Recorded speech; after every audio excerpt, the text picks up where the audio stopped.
Então, pessoal, dando continuidade à nossa unidade 1, nós vamos tratar sobre organogramas. O que é organograma?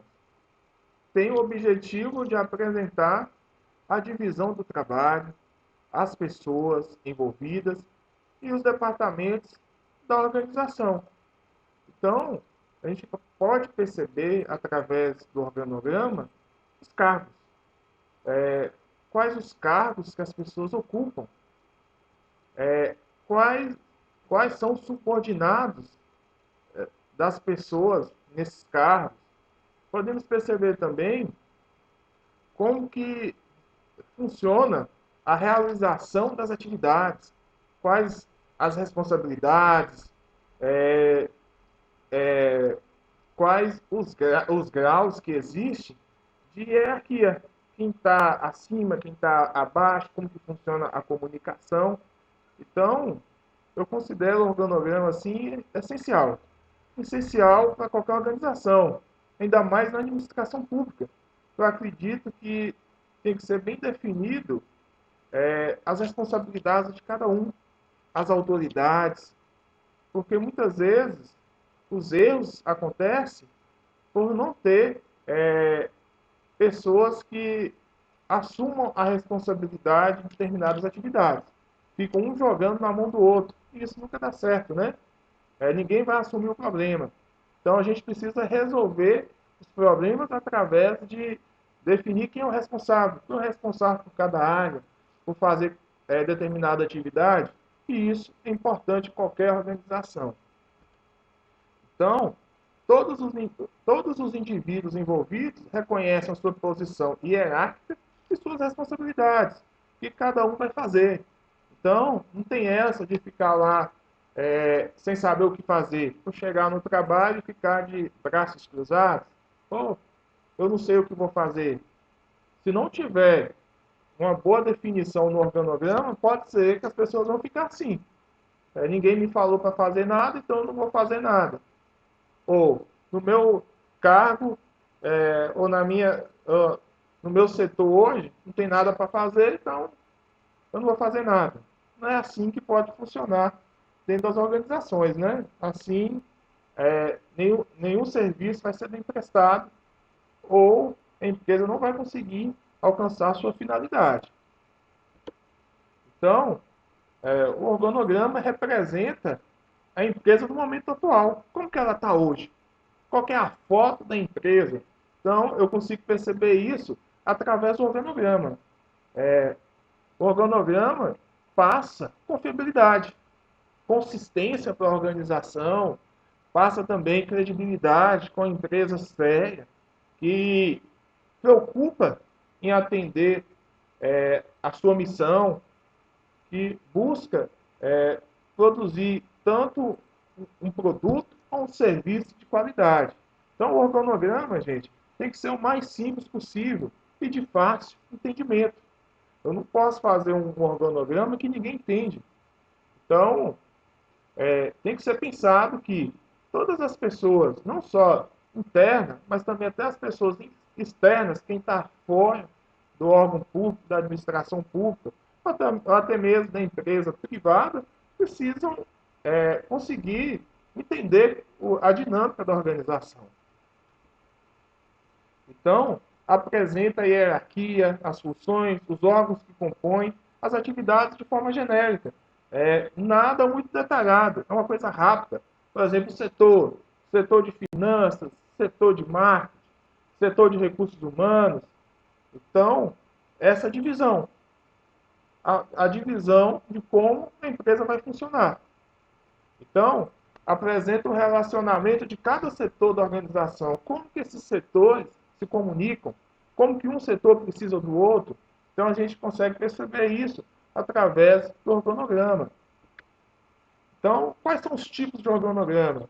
Eu posso ter um organograma vertical, circular, ou radial, organograma horizontal, organograma funcional ou organograma matricial. Nós vamos estudar um de cada vez nos próximos slides. Então, esse aqui representa o organograma vertical. Essa imagem aqui representa o organograma vertical. É o mais conhecido, é o mais clássico, né, que a maioria das empresas copiam, é o vertical. Muitas vezes copiam porque é de fácil entendimento, fica mais fácil de visualizar. Então você consegue ver quem está lá no topo, por exemplo, o diretor, o vice-diretor, os gerentes que existem da organização. Então ele é de cima para baixo. Então fica mais fácil de visualizar as posições de cada cargo dentro da empresa. Temos também o circular, que é conhecido como radial, é pouco utilizado. Muitas vezes ele é utilizado para ressaltar como que é desenvolvido o trabalho em grupo, como que cada setor um depende do outro na realização de uma atividade. Então, por exemplo, tem uma atividade que entra no setor de recursos humanos, o recursos humanos tem que mandar para o setor de projetos. O setor de projetos desenvolve a sua parte e passa para o setor de desenvolvimento e pesquisa. Aí depois vai para o administrativo, marketing, financeiro, até finalizar o processo. Então, é uma forma de acompanhar como que os grupos podem ser produtivos. Temos também o organograma horizontal. O nível de gestão não é visto de cima para baixo, e sim lateralmente. Então, a gente consegue perceber vários setores na mesma posição. Não tem aquela estrutura de um setor mais importante do que o outro. Coloca os setores no pé de igualdade. Então, só um detalhe aqui. Então, na teoria administrativa, a gente percebe alguns teóricos definindo as organizações como organização horizontal e organização vertical.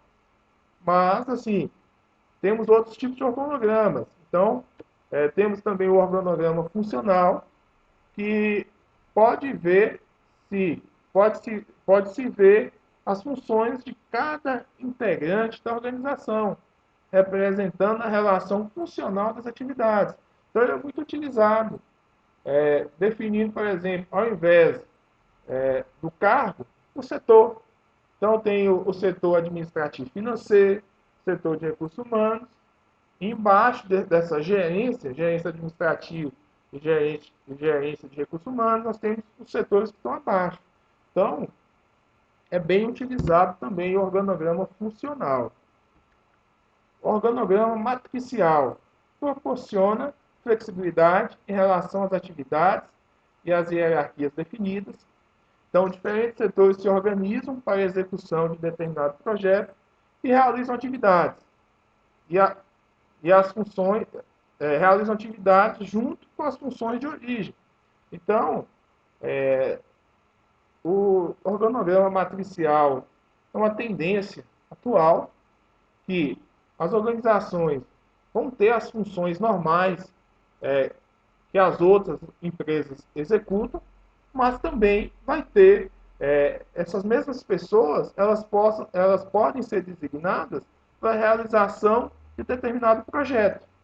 Então, tem um projeto de inovação de um processo administrativo.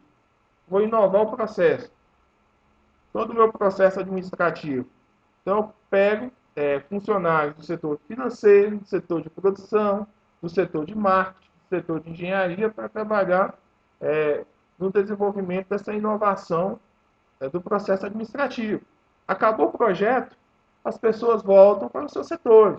Departamento financeiro, departamento de produção, departamento de marketing, departamento de engenharia. Então, é uma forma de aumentar a eficiência das organizações. Ok, pessoal? Só um ponto a mais aqui no organograma matricial, que é a questão da supervisão. Tem que ser muito bem definido, para não gerar nenhum problema. Então, na próxima aula, a gente dá continuidade sobre a nossa unidade 1. Até mais.